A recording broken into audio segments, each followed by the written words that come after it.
Alright, it's time to review Life Goes On. Now, this is my first review, so please go easy. I know I've done like over 950 videos or something stupid, but I'm still learning.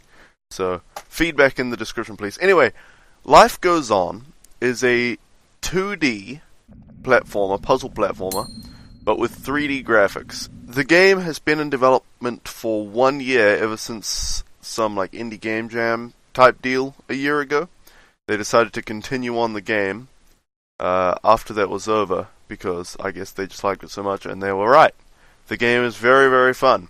I discovered this game from Pause on Pause. He made a video of it, and I played it. And as you can probably see on my channel, I instantly made a bunch of videos, speedruns and tutorials for each for each level. So that just shows how much I love the game. Anyway, let's get into the review type deal. The gameplay of Life Goes On is not just a 2D puzzle platformer. First of all, it's not nearly as hardcore puzzles as another platformer, Cube, Q-U-B-E. Now that's a really like end of the spectrum hardcore puzzle game. This it's not like that. It's puzzles. The puzzles are interesting and difficult so far, but they're not like, you're not going to be stumped for half an hour trying to work that stuff out, which is good in my opinion. That sort of stuff they can add in as extra levels and things, not for the main sort of thing. But the twist for Life Goes On, as the title would suggest, is that you have to murder yourself in every level to get through it, and your corpse stays behind, and you use your corpse to help yourself navigate the level, or you use moving respawn points and crazy stuff like that. It's a really ingenious idea, and something that's very important about this game, and I think they've done very well so far. It's only in the third prototype. Something they've done very well so far is that it's very light-hearted. So just even the noises of the characters are just like huh, and all that. They don't speak or anything. And then every time you respawn, it shows the name down the bottom of the guy you're playing as. Just sort of adds some character to the game, and adds some it makes it a different experience. The game, just adding those names down the bottom, really adds to the game. I think it's an ingenious idea, and I loved, as soon as I started playing the game, I loved that I could name my guys, or that they're already named, and I could say their names. Like, oh, it was so funny. Anyway, that's the gameplay. Let's move on to the graphics. It's 3D graphics in a 2D setting, so you see it all from the side, and it's got like 3D models and everything, so it's very layered. And obviously, if you've played Trine, it's just like that basically. And it's become semi-popular sort of subgenre of 2D platformers, or platformers in general, is the 3D graphics with the 2D gameplay. So you're all familiar with that. But something I really love about it, and it's something that they probably plan on changing, but I really hope they don't, honestly, is that the backgrounds are kind of low poly. And low poly means low polygons, means they're not, a circle might be sort of like octagonal, rather than a perfect circle, things like that. The rocks are sort of, like that. I really, really, really like that in this game. I'm not sure, it's a combination of a few things. It's like, first of all, the things that you interact with in the game, they are all high poly, high quality stuff. And then I'm not saying that the low poly stuff is low quality, but then all the backgrounds that you don't care about, that's not gameplay, that's all low poly. So it's really easy to differentiate between what you need to interact with and what you can't. So you don't get any of that confusion, like, wait, is this in the background or the foreground, or is this actually on the same plane as my character, and that I'm going to have to jump over it, sort of thing. I think they've done that really well so far, and they need to keep it that way and not try to make the backgrounds extremely high quality, unless they do something else to make it really clear what's in the game and what's not. And the second reason I really love this graphical style that they've gone with, and it's in combination with the noises of the character and stuff, is that it reminds me so much of Spyro and of Croc. Like, the graphics especially remind me of Croc, and then the character style and like the way the knights interact and all that is Spyro, and it's so good. I don't know if a lot of people will agree with me, but it's like, wow, this game, it's my favorite genre of game, puzzle platformers, very close to RPGs, but top two favorite genres.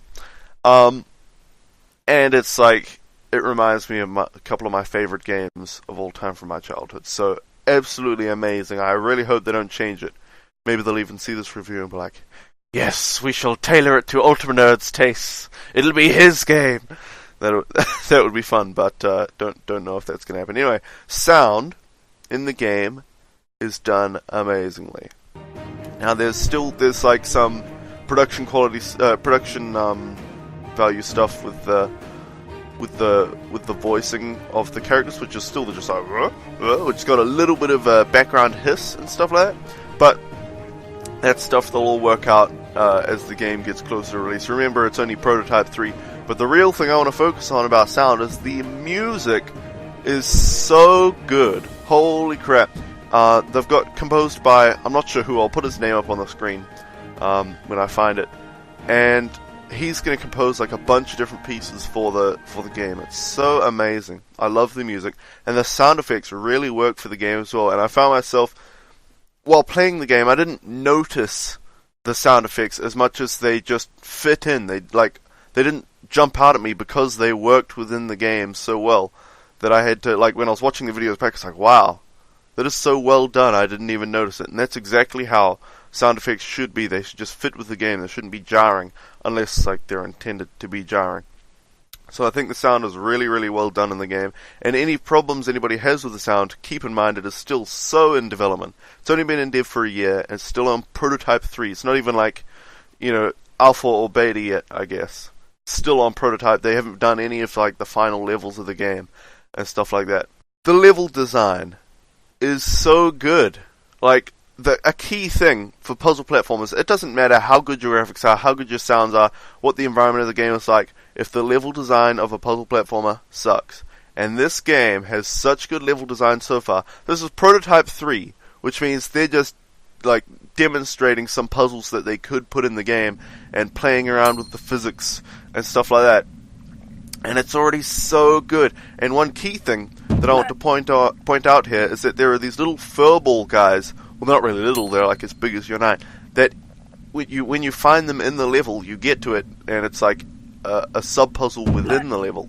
You get to them, and that eats your knight that you're playing right now, and then you respawn. And when you get to the end of the level, you get a badge thing on the end screen that says that, yeah, you got that furball. So I imagine that's the sort of secret/achievement in the games to get all the furballs in each level. And there might be more than one in longer levels and things like that when they make them. Next on level design, the levels... Oh, I just can't get over it. The first time you go through a level, it might take you a few minutes. Like, you're looking for the furball guy, you're looking for how to solve the puzzles, and you're working out in your trial and error, and some of them might be quite difficult, so you're attempting it, and you finally get it. And it might take you like 3 to 4 minutes for this level, remembering it's just prototype levels, so they're just meant to, like, as a tech demo almost. 3 to 4 minutes to beat a level, but then you can speed run it.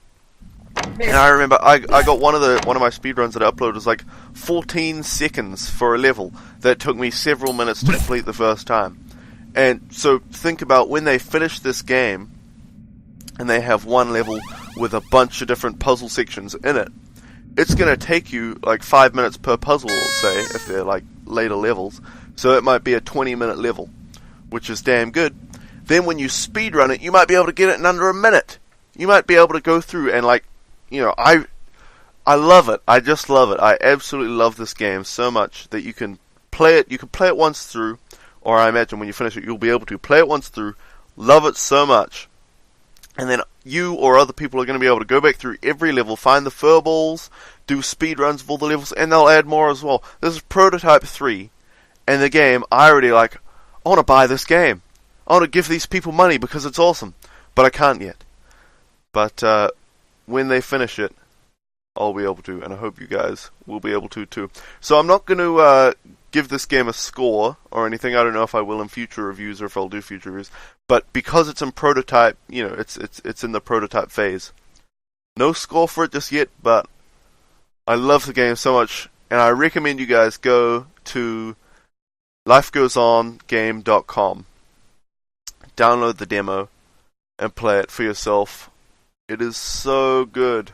Oh, and like, go on the guy's Facebook. I don't know what the URL for the Facebook is, but it's on their website and their Twitter, and tell them about it, and like how much you love the game, and tell your friends, and get some hype for this game. And like, this game is amazing. Anyway, I don't have much more to say about this game, so I'll round it off for the review. Till next time.